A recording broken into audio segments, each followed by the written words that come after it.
نحمده نصلي على رسوله الكريم اما بعد فاعوذ بالله من الشيطان الرجيم بسم الله الرحمن الرحيم الصلاة والسلام عليك يا سيدي يا رسول الله وعلى آلك وصحابك يا سيدي يا حبيب الله إن الله وملائكته يصلون على النبي يا أيها الذين آمنوا صلوا عليه وسلموا تسليما۔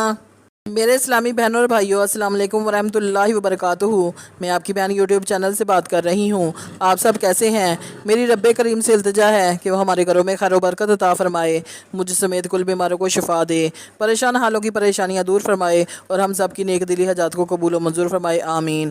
آج ہم سرکار عالی حضرت سید احمد حسین شاہ گیلانی محبوب ذات قدس سرہ العزیز کا ذکر کریں گے کہ انہوں نے کس طرح تبلیغ اسلام کی اور کس طرح غیر مسلموں کو اللہ پاک کی وحدانیت کا درس دیا اور کس طرح آپ نے اسلام کی شمع کو روشن کیا۔ بچپن سے لے کر واصل باللہ تک حضور سرکار عالی محبوب ذات رحمۃ اللہ علیہ تبلیغ اسلام میں مصروف رہے۔ آپ کے افعال اور کردار دونوں باعث تبلیغ اسلام تھے۔ 30 سال تک ہندوؤں میں شمع اسلام روشن کرتے رہے۔ آپ نے تمام ہندوستان کا سفر تقسیم سے پہلے کیا۔ شاید ہی کوئی ایسا شہر ہو جہاں آپ نے تبلیغ اسلام نہ کی ہو۔ بنارس، امبالہ، نینی تال، جبل پور، الہ آباد، الموڑا، لکھنؤ، لال کرتی میں تو آپ کافی عرصہ مقیم رہے۔ ہندو، سکھ، عیسائی جوک در جوک آپ کی محافل میں آتے اور ایمان کی دولت سے مالا مال ہو کر اپنے دلوں میں قندیل اسلام روشن کر کے واپس جاتے۔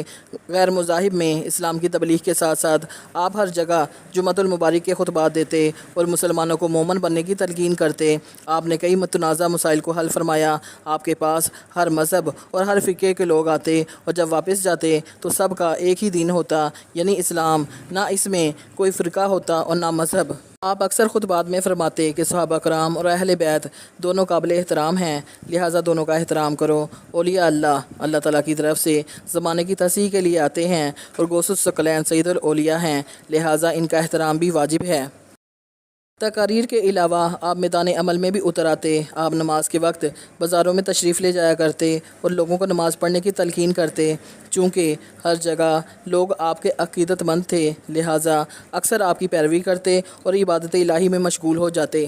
جن دنوں آپ ملازمت کے سلسلے میں مری میں مقیم تھے، آپ مری مال روڈ پر جا کر لوگوں کو اکٹھا کرتے اور انہیں نماز پڑھاتے۔ نماز کے بعد آپ کی تقریر سن کر لوگ راہ راست پر آنے کی پوری صحیح کرتے۔ آپ کا اپنے عقیدت مند کو حکم ہے کہ وہ فرائض اسلام سے کبھی روح گردانی نہ کرے۔ آپ کی منڈیر سیدہ میں آمد کے بعد جب فیض کا چشمہ یہاں سے شروع ہو گیا تو لوگ یہاں آنے شروع ہو گئے۔ یہاں آپ نے نماز جمعہ کا اجرا فرمایا اور مسجد بنوائی۔ یہاں بھی ہر مذہب کے لوگ آپ کے پاس آتے اور دامن میں مرادیں بھر کے جاتے۔ اکثر علماء بھی آپ کے پاس آتے اور مختلف مسائل دریافت کرتے اور اپنی تشنگی کو پورا کر کے لوٹتے۔ ایک دفعہ کچھ مولوی صاحبان آئے، انہوں نے حضور اکرم صلی اللہ علیہ وسلم کے نور ہونے کا مسئلہ دریافت کیا۔ آپ نے ارشاد فرمایا کہ وہ نور مجسم اور نور ہدایت تھے۔ اہل حدیث علماء نے قرآن پاک سے ثبوت چاہا، حضرت محبوب ذات نے قرآن کے دلائل دے کر انہیں قائل کر لیا۔ مولوی صاحبان قائل ہو گئے اور حلقہ ارادت میں آ گئے۔ غیر مسلموں کو دین محمدیہ صلی اللہ علیہ وسلم پر لانے کا ایک واقعہ اس وقت میرے ذہن میں ہے کہ ایک دوہریہ خدمت عالیہ میں حاضر ہوا۔ اس نے سوال کیا، اگر اللہ تعالیٰ موجود ہے تو نظر کیوں نہیں آتا؟ آپ نے فرمایا، ضروری نہیں کہ ہر وہ چیز جو موجود ہے اور جس کا جسم ہے انسانی آنکھ اسے دیکھ سکے۔ آپ نے ایک ماچس اور تنکا منگوایا اور دوہریے سے فرمایا، یہ تنکا تمہیں نظر آ رہا ہے، اس کا مطلب ہے یہ موجود ہے۔ اس نے کہا، حضور درست فرماتے ہیں۔ آپ نے اس تنکے کو جلا دیا اور اس کی خاک ہوا میں اڑا دی۔ اب آپ نے فرمایا کہ دیکھو، وہ تنکا اپنی دوسری حالت میں ابھی تک ہوا میں موجود ہے لیکن نظر نہیں آتا اور ہم اس کے وجود سے انکار نہیں کر سکتے۔ اسی طرح اللہ تعالیٰ کی ذات بابرکات بھی موجود ہے لیکن نظر نہیں آتی۔ یہ سنتے ہی وہ دوہریہ کلمہ پڑھ کر مسلمان ہو گیا اور آپ کا مرید بن گیا۔ تبلیغ اسلام کے سلسلے میں آپ کے بہت سے واقعات ہیں۔ آپ کی تمام حیات طیبہ دین محمدی صلی اللہ علیہ وسلم کی سرفرازی اور کامیابی کی کوشش میں گزری۔ جہاں کہیں تبلیغ اسلام کی ضرورت پڑی، آپ سے کرامات بھی ظہور پذیر ہوئیں، بلکہ میری نظر میں آج تک کوئی ایسا ولی نہیں گزرا جس سے اتنی کرامات ظہور پذیر ہوئی ہوں۔ ایک دفعہ آپ واضح فرما رہے تھے کہ قرآن حکیم نسخہ کیمیا ہے۔ یہی وہ کتاب ہے جو تمام علوم پر محیط ہے۔ اس میں ہر خشک و تر موجود ہے، ہر شخص اس سے فائدہ حاصل کر سکتا ہے۔ قرآن حکیم مومنوں کے لیے شفاعت ہے۔ اس کا دولت ایمانی سے سے غنی ہونا ضروری ہے۔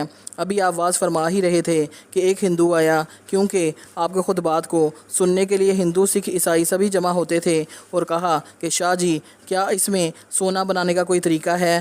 آپ اس کو نسخہ کیمیا کہہ رہے ہیں؟ آپ نے فرمایا ہاں، تم کوئی چیز لاؤ، وہ سونا بن جائے گی۔ ہندو جلدی سے لوہے کا ایک ٹکڑا اٹھا لایا اور آپ کو پیش کر دیا۔